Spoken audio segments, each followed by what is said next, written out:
let's get to the community videos. Katie, you ready for me to show off some Crusaders Ares, what you and I are getting?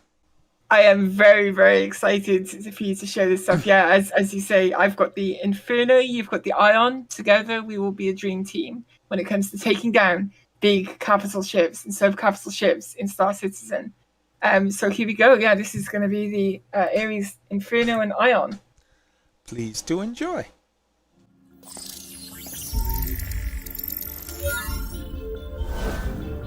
In conjunction with BYRNE, we are currently crafting the most devastating size 7 mountable ship cannon ever devised. The SF-7, being prototyped in both ballistic and laser configurations, is specifically designed to incapacitate capital-class vessels.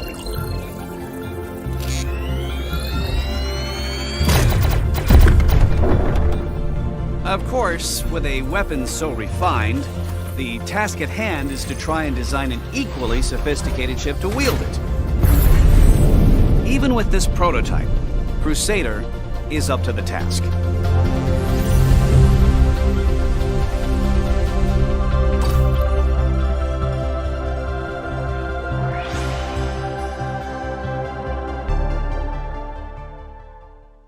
Oh, Chris Roberts, shut up and take my money. It really is something, isn't it? It really, really is. And to give you an idea of what that ship is designed to combat, we're going to show another asset now, the Aegis Hammerhead commercial. And this is like, barring special events, this is really the kind of target ship for the Ares class of heavy fighter. Everyone enjoys stories about daring naval pilots flying for our freedom and battle-hardened captains leading the charge. But for every Cal Mason and Admiral Bishop out there blowing things up, there are dozens of unsung heroes who are just as worthy of our praise and admiration. And today, here at Conrad Naval Station, Galactic Tour is going to sing an unsung song. Meet Gunner's mate, Alfonso Lang. A master craftsman in his own right, Starman Lang is in charge of lovingly caring for the deadly armament aboard the UEES Thresher. Every day they're not getting shot at, Alfonso EVAs across the entirety of this 100-metre-long Aegis Hammerhead to visually inspect the dozens of guns and missile launchers that make this patrol ship such a formidable foe. Optics, targeting systems, mount connections, head threading, even lubrication levels all must be checked, rechecked, and meticulously maintained. Basically, all the worst parts of operating really big and powerful guns. It's like if you wanted an elephant for a pet, Alfonso would be the guy going, yeah, that's great, but what the hell are you going to feed it? With the aid of advanced diagnostic tools, each of the turrets must be correctly calibrated, so that when the gunners fire at a swift-moving target, say a squad of fighters or an incoming torpedo, they actually shoot it down instead of the gun jamming and blowing up in their face. If the Aegis Hammerhead is a sleek shark patrolling the dangerous waters, then Alfonso is the remora stuck to its armoured belly, making sure this dangerous predator stays that way. And I, for one, am damn glad to know he's there. Starman Lang, we here at Galactic Tour salute you.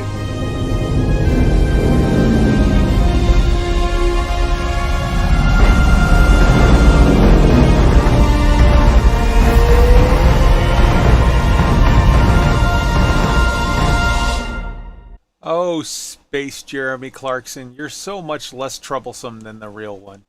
Katie, how about I bring up this image and you can talk a little bit about the awesome sort of size disparities of the various capital class ships that we have thus far in Star Citizen. It has been quite a revelation to me personally with Xenothreat recently, seeing the Javelin, for example, which even in that image looks incredibly small compared to the Retribution there.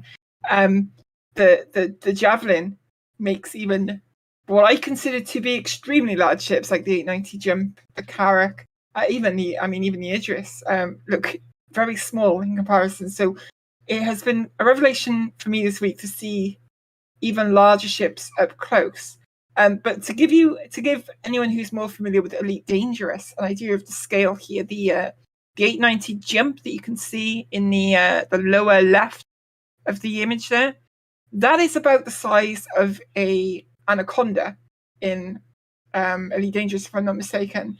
Approximately about the same size. So the ships and the flyable ships at that scale in Star Citizen is really quite something. It looks like you could put about 10. Look at, okay, in the very center, second row from the bottom, look at the Cutlass. It looks like you could put like 10,000 of them inside of that Retribution. Oh yeah, totally. That Cutlass looks like an ant compared to Shaquille O'Neal next to the Retribution. It's crazy. All right, Katie, let's round up the community stuff for Star Citizen. So we had a video from Super Mac Brother, which featured blind quantum travel gems, Gen 12, the Gen 12 renderer, NPCs, Planet Side, and Spider Miners, as well as a Squadron 42 update. That link will be included in the show notes. I highly recommend giving it a watch because it's very interesting stuff.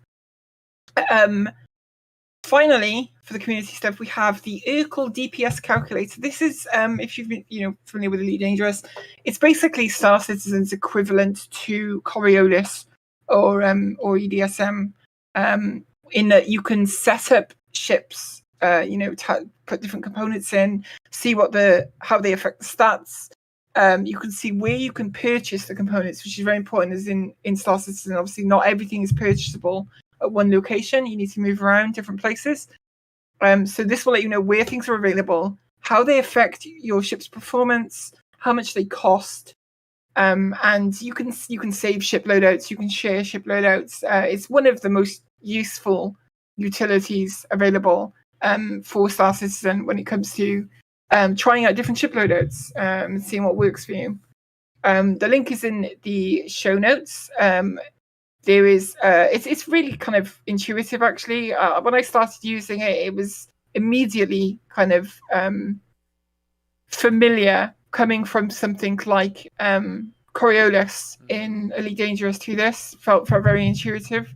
But you can just enter your ship. There's a little drop down in the top left, I believe, if you're looking at the main screen. A little drop down, you just select whatever ship you want to outfit, and then you've got all of the components and weapons listed in the center and right side of the screen. And just like with Coriolis, you have the little power triangle, so you can sort of adjust the settings and see, okay, what would be your different characteristics of all of that.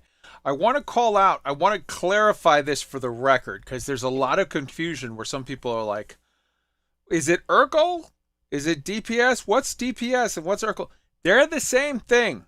Some people call it Urkel. Some people call it the DPS calculator. If you go to the website, it says DPS calculator, but the actual, what is it? HTTP fucking link thing, whatever they call it at the top, it says Urkel, ERKUL dot blah blah blah, and it goes from there. So it's because I've heard multiple people that are newer to the project be confused on, well, you said Urkel and then you said DPS calculator. Which one is it? It's the same thing. You know what? I've never noticed that actually. I've just been calling it Urkel because someone referred to it as Urkel to me. Mm-hmm. I wonder if there's a story behind that.